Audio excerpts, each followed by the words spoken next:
Brandt, fabulous to see you again. You said that you're just here and loving it. Yes, I love it. Yeah, I got in Monday morning, so quite a long flight, but it's worth it once you're here. And it's I haven't been here for a few years, but it's great to be back. You know, Australia's one of my favorite places to visit anywhere in the world. Just A, the beauty of the actual country that we live in, but B, the people are so special down here that they really welcome you with open arms. And looking forward to playing some golf. You know, some of the best golf in the world's down here, so I hadn't been down here in a few years. It's great to be back, and looking forward to a good week. Have you played the Lakes before? I have not. I played 9 holes yesterday, and last time I played in the Aussie Open, I played the Australian right next door.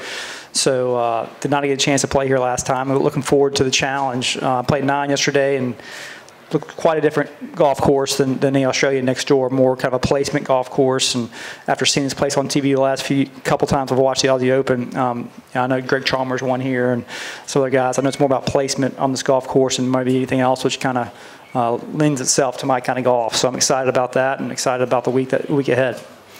And what shape is your game in at the moment? It feels pretty good. You know, I got off to a great start to our new season. I had a chance to win at Safeway on the West Coast and should have won and kind of messed that one up, and played some overseas and had a couple good weeks overseas, nothing great. But I feel like my game's kind of rounded into form where I'm getting back to where I feel like I belong, which is, you know, a guy who can win on tour multiple times in a year. So excited to see how the game's traveling right now. I've had some good time at home, some rest, and worked hard on my game. So this week should be a lot of fun. That's great. Questions, please.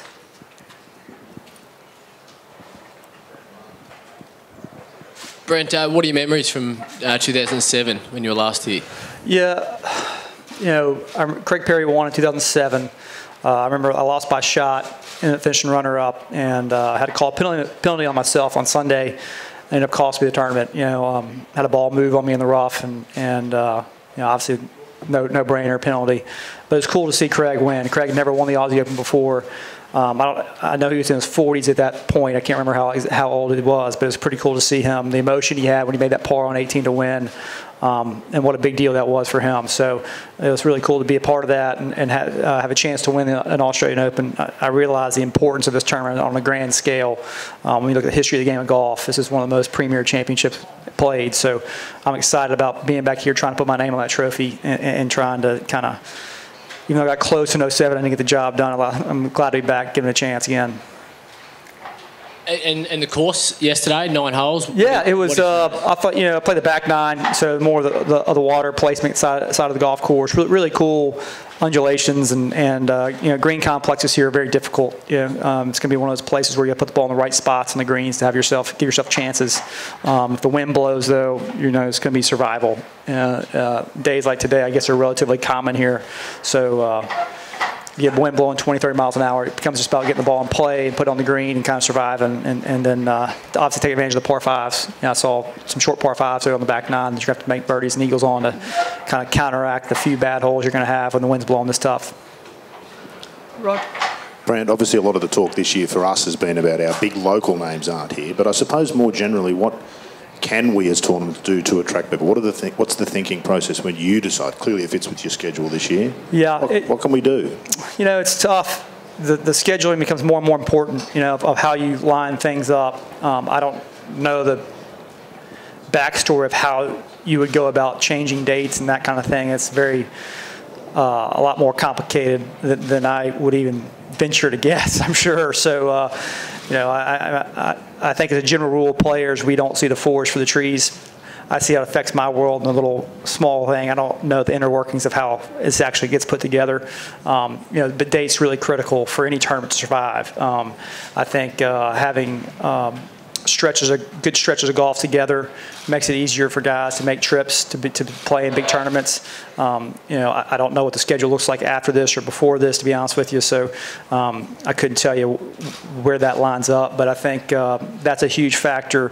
Another huge factor is obviously golf course. You know, if the golf course lends itself to great champions, then I think, you know, people will follow. And then word of mouth is huge with players. You know, if players go down there and have a great time and we'll come back and talk about it, then ends up traveling pretty quickly. And just, generally speaking, broadly, do players want to travel? Do they want to travel internationally? I think the world of golf, you have to travel now. It's a worldwide game. Our sport is not centralized as much as players like to think it is. It's not centralized to the U.S. anymore. I think our tour, PGA Tour especially, is growing internationally. That's where the growth of the game is going to be. If you're going to be in the game of golf and have any say in it, you're going to have to travel around the world and play golf. I love doing it. It's part of the reason why I love my job. I like to go see places. I mean, I'm staying in Sydney Harbor this week and playing golf course here. It doesn't get much better than that, you know. So it's got no problem traveling and doing it. I think most of the young guys now coming on tour realize that. You know, I think there was as the younger guys come out, as part of playing world golf, is just part of the deal. And so I don't see it going the other way where it's going to be no travel involved. I see it going the opposite way of being more travel involved. Martin. Brandt, have you seen the names that are on that trophy, and does that mean something to you? Yeah, I've seen quite a few of the names on that trophy. I remember looking at it. They're not bad. Quite an impressive list. It's a really cool trophy to look at. It's historical and pretty and gorgeous, but you see the names on that list. There's lots of Hall of Famers. There's lots of world champions. I mean, lots of major winners, lots of historically very important people in the game of golf with their name on that trophy. So it does. You can tell this tournament's done a great job of identifying great champions, and that's what you look for when you play in a golf tournament. You know, can you go down there and play a golf course, kind of identify who's playing the best, and when you look at trophies, it gives you a pretty good idea really quickly of if it really does hold up, and this tournament's one of those ones that does hold up. Brandt, without being rude to you, 14, 15, Yeah. 16, do you feel like you've gone through a bit of renaissance this year? And if so, how? And Yeah. how far can it get you back to where you were? Yeah, I totally do. You know, I had some injury issues. I had some swing issues and just didn't play up to my par. To be perfectly honest with you, I might have won a couple times, but I know what kind of player I'm capable of. I know where I am, and I made some changes at the end of last year and just said, I'm not okay with being okay. I'm either going to be push myself to be great, or I'm going to fail miserably, but I'm not going to be in the middle, and so I feel like I've really done a lot of hard work and made some tough decisions to try to get myself back to being a top 10 player in the world, to being where I feel like I belong and win golf tournaments. It was great to see it, come through at Safeway so quick late in the year. Won at Wyndham, and then made some changes right after that, and really wanted to get back to where I could play great. Saw it at Safeway.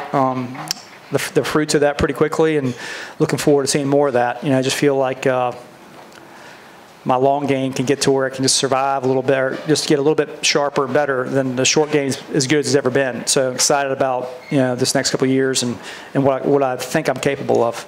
So two from me, what do we see in your changes, like visually? And secondly, President's Cup, etc. Is that back on your radar? Totally, yeah. Just trying to get my swing to where kind of back to where it was 4 or 5 years ago. Got a little technical, a little kind of in my own head, trying to get back to more of a free swing and a little longer swing, a little bit more.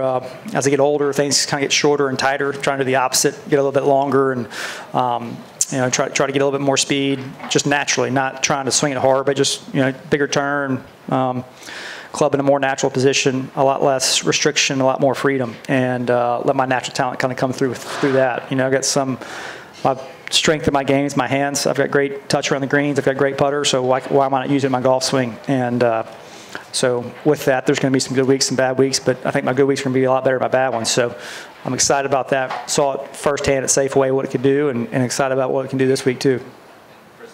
President's Cup's obviously a huge circle on my radar of what I need to accomplish. I circled two things at the beginning of the year: President's Cup, Ryder Cup team, whichever year it is, and the Tour Championship. If I can check those two things off the list, that means I've had a pretty darn good year. So you're going to have to win golf tournaments to do that. You're going to have to be consistent throughout the course of the year. And if you do those two things, you've had a pretty darn good year. So that's kind of where I start every year, and haven't been able to do it the last couple of years, but looking forward to trying to get back to those teams. Is that okay? Thank you. Thank you. Thank you. Thank you for coming in, and we hope we see you during tournament. Yeah, I'll see you Sunday night, more importantly, right? Late. Thank you. Thank you.